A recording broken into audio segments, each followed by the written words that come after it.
अस्थाना। स्वागत है आपका मेरे YouTube चैनल पे। आज हम बात करेंगे एक बहुत ही इंटरेस्टिंग टॉपिक पर। इंटरेस्टिंग इसलिए क्योंकि होली बहुत पास है और वास्तु से जुड़ा है, इसलिए और भी ज़्यादा इंटरेस्टिंग हो जाता है।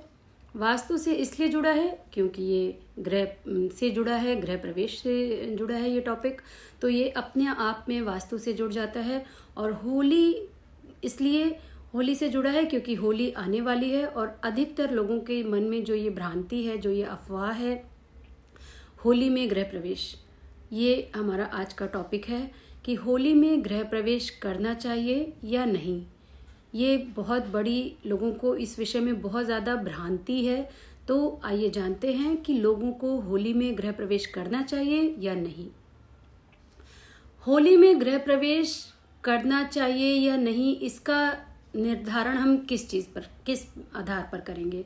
आप या हम किसी भी बात का जो आधार बनाते हैं वो किस चीज़ को बनाते हैं। जो चीज़ें हमारे पास लिखी हुई होती हैं या कोई हमारे शास्त्र में वर्णित होती हैं, उन्हीं चीज़ों को हम आधार बनाते हैं। कोई भी त्यौहार करने का, कोई भी कार्य करने का या कोई भी रिचुअल जो हम मनाते हैं, मानते हैं, वो कहीं ना कहीं लिखे हुए हैं, हमारे बुजुर्गों द्वारा बताए गए हैं, वो ही हम पूरे करते हैं।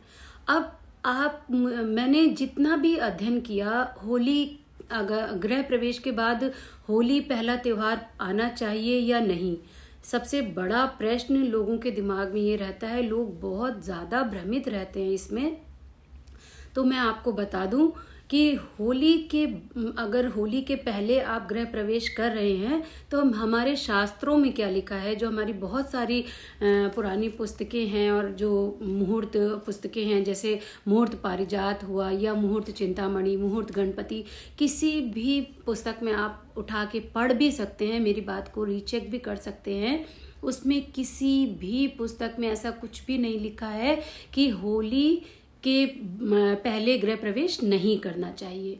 ये जहाँ से भी भ्रांति आपने सुनी है, आप खुद उनको मेरी बात सुन के, समझ के मेरा वीडियो दिखाइए और ये चीज़ शेयर करिए कि ये चीज़ बिल्कुल गलत है कि होली के पहले गृह प्रवेश नहीं करना चाहिए। ये बहुत बड़ी भ्रांति है, अफवाह है और कुछ नहीं है।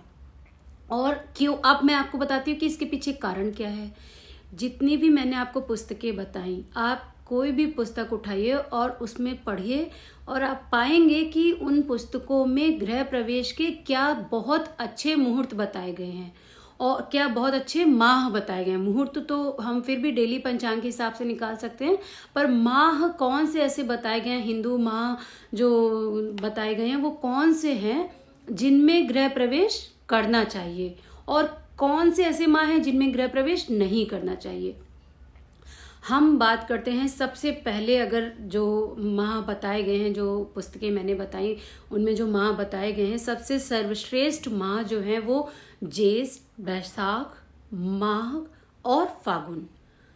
तो जब ये 4 महीने जो हमें बताए गए हैं, हिंदू माह जो बताए गए हैं, ये सर्वश्रेष्ठ बताए गए हैं।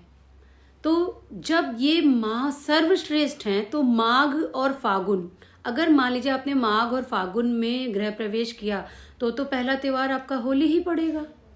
तो ये बात अपने आप में निरर्थक सिद्ध हो जाती है कि गृह प्रवेश जो है वो होली के पहले नहीं करना चाहिए। ये बिल्कुल सर्वथा गलत हो जाती है जब हमारी जो मुहूर्त पुस्तकें हैं उसमें ही ये चीज़ दी है कि गृह प्रवेश के सर्वश्रेष्ठ माह कौन से होते हैं।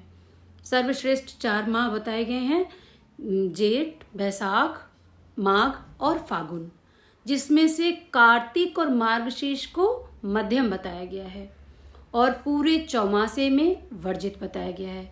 वर्जित मीन्स नहीं करना चाहिए। पूरे चातुर्मास में गृह प्रवेश नहीं करना चाहिए, नवीन गृह प्रवेश नहीं करना चाहिए।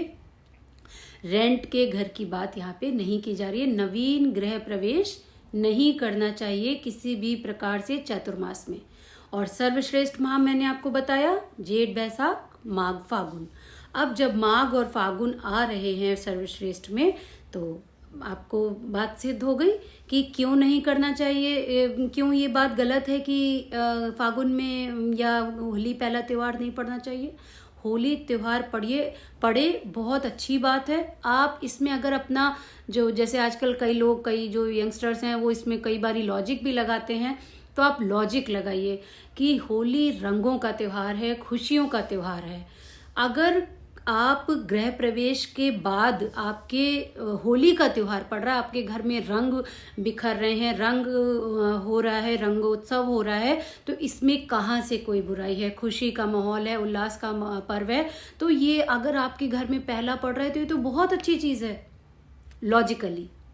और इसमें जो तर्क है वो मैंने आपको पहले बता दिया कि तर्क क्या है, क्यों होना चाहिए होली का त्यौहार। जो सर्वश्रेष्ठ माह बताए गए हैं उनके बाद अगर हम उनमें गृह प्रवेश करें तो उनके बाद तो होली ही पहला त्यौहार पड़ेगी। अब मैंने आपको लॉजिकली भी बता दिया और तथ्य देके भी बता दिया कि क्या कारण है जो होली पहला त्यौहार पड़े तो बहुत अच्छा होता है।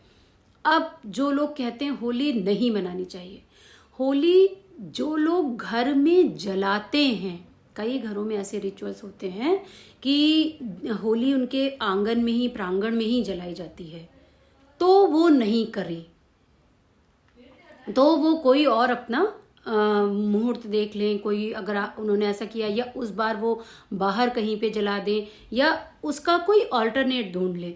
पर जिनके घरों में होली जलाई जाती है, जिनके घरों में, ये बहुत कम देखने मिलता है, फिर भी जिनके घरों में होली जलाई जाती है केवल उनके लिए ऐसा कहते हैं कि होली का त्यौहार पहला नहीं आना चाहिए, पहली बार में अग्नि नहीं होनी चाहिए। वही मैंने आपको बताया कि पहली बार में अगर रंग हो रहे हैं, आपके घर में रंगों का उत्सव मनाया जा रहा है, तो ये बहुत शुभ होता है। इस प्रकार की भ्रांति में बिल्कुल भी ना आए।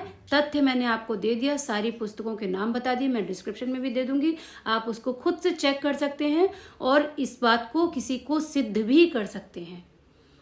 आई होप मेरी बात आप लोगों को समझ में आ रही होगी कि मैं जो होली का और वास्तु का जो कनेक्शन मैंने आपको बताया कि होली में क्यों नहीं, होली के पहले कोई गृह प्रवेश क्यों नहीं करना चाहिए और ये किस प्रकार से वास्तु से जुड़ा है। क्योंकि गृह प्रवेश जब हम कर रहे हैं तो ग्रह हमारा पूरी तरीके से वास्तु से जुड़ा है, तो अगर हम किसी गलत मुहूर्त में प्रवेश करेंगे तो वो हमारे गृह वास्तु पे भी असर डालेगा। इसलिए कोई भी ऐसे गलत मुहूर्त में प्रवेश न करके और गलत भ्रांति में ना आके अपने गृह वास्तु को सही रखें, सही मुहूर्त में प्रवेश करें, पढ़ें और तथ्य चेक करें। प्लीज शेयर माय वीडियो, इसलिए कि लोगों तक ये बातें पहुंचे। Thank you so much for watching me.